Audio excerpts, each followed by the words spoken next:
Hi, this is Joanne with Financial Fridays on the Broadcast Sunny channel. Today we are discussing how to comparison shop.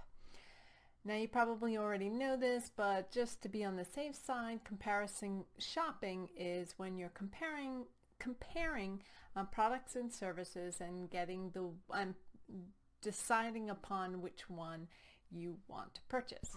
For important decisions, this can be daunting and leave you incapacitated. This video is to help you take steps to come to a decision.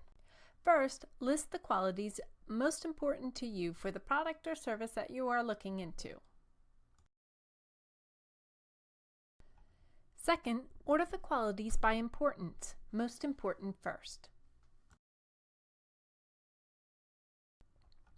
Third, if you haven't done so already, take this list to the store or use the filters on a search engine site to come up with 3 products or services that appeal to you the most. List these as column titles next to the qualities column.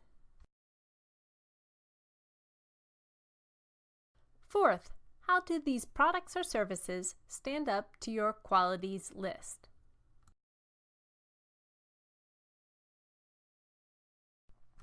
And lastly, make your decision.